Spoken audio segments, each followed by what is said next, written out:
I remember once when I lost my job, when I was fired out of broadcasting, September 18th, I'll never forget, 1978.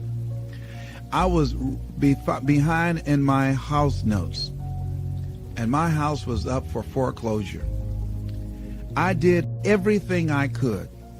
I had borrowed as much money as I could borrow. I had talked to family members and friends. I did everything I could, and I couldn't get enough money, being unemployed for several months, applying for job after job after job, and couldn't get a job. I couldn't get enough money to save the house, but I never felt, and this is very important, the feeling that I had, I never felt that I was going to lose that house. I wanted that house. And so what I did was very uncanny. I released it. I did the best that I could, and at that time, with the limited money that I did have, I decided to take a trip with my family to Miami to go down and spend time in the sun with my children and my wife. We caught a Greyhound bus from Columbus, Ohio, and we went to Florida. By the time I arrived on the day that the bank was to foreclose at 12 noon on the house, I got a call from one of my former assistants who went by the house and called me and said, Les, it's an emergency. Call Columbus right away. I did, and Carolyn Sloan said, Les, you won't believe this. You have a check from the Internal Revenue Service on your income tax.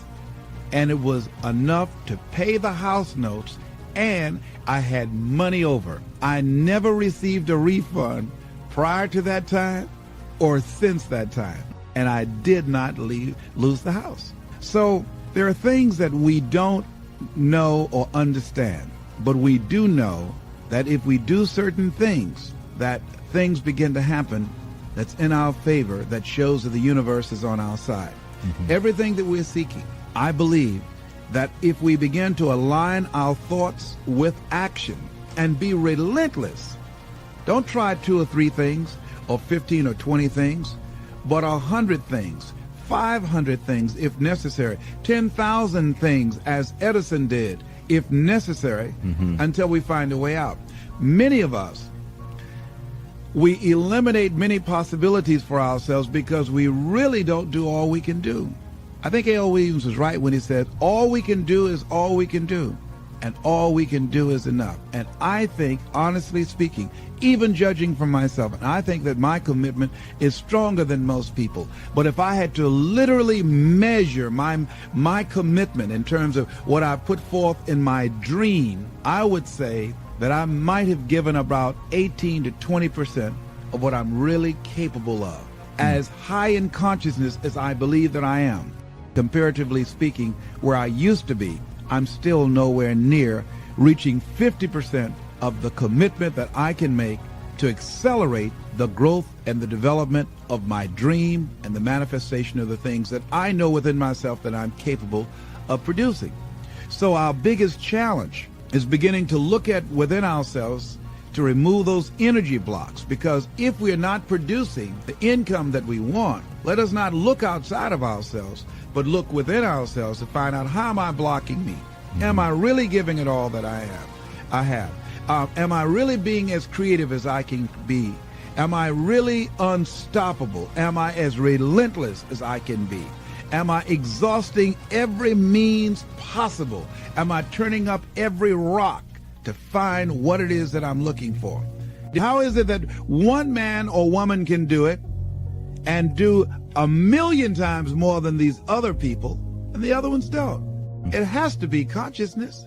It has to be, and when we talk about consciousness, we're talking about a collection of our thoughts, our feelings, and our emotions and experiences used as an active force to produce in our lives that which we want to produce. Because everything that exists in life, the microphones that we're speaking in, the shoes that we have on our feet, the chairs that we're sitting in, the clothes that we're wearing, the homes that we live in, the cars that we drive, all of that came out of our consciousness. That all came out of the invisible into the visible.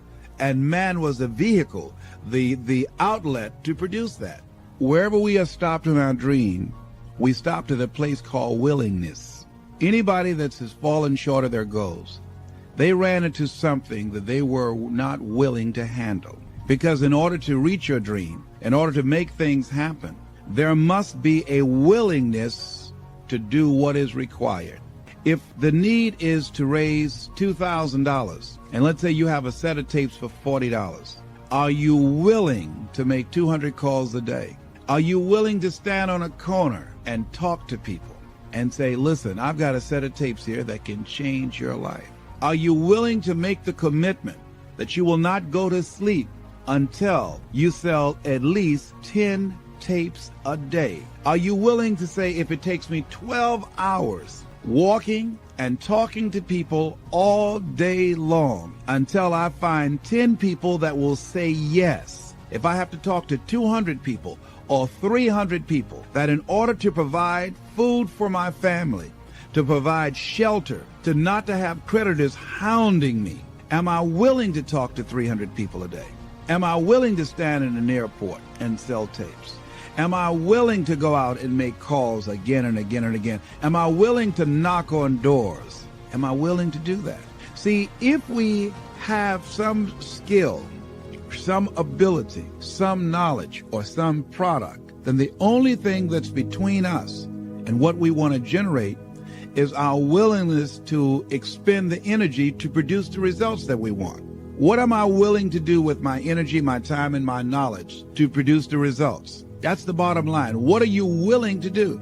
And what most people don't realize is they don't give up on their goals because it becomes insurmountable or it's impossible. Is that they just looked at what they wanted and they just decided within themselves, consciously or unconsciously, I'm not willing to produce this result. Are you willing to say that I need $2,000 between now and next week, and come hell or high water, I will produce that? That's the bottom line. Because the only thing that counts in life are results, not reasons of why you didn't do it, but results. That's the only thing that counts. And we are capable of producing results. That's it. That's the bottom line. Are you willing to honor your commitment to do that? What are you willing to do? How many floors are you willing to mop? How many shoes are you willing to shine? How many phone calls are you willing to make? How many sales are you willing to make? How many jobs are you willing to hold? How much service are you willing to provide? Most people don't keep their commitments. They are not willing to be a no matter what person. That I'm going to make this happen no matter what. Most people use escape routes for themselves. Most people have something that they could point to justify why they haven't produced the results. Some reason. Well, people weren't buying, or the economy is soft. Somebody somewhere is buying. Somebody somewhere is spending some money. So as we begin to look at where we are, every time when I was working on developing my dream, and I knew that I had to do something, that I had to do it, I was always able to pull it out. Because I started thinking, if a Walt Disney can do it, if a John D. Rockefeller can do it, then I can do it.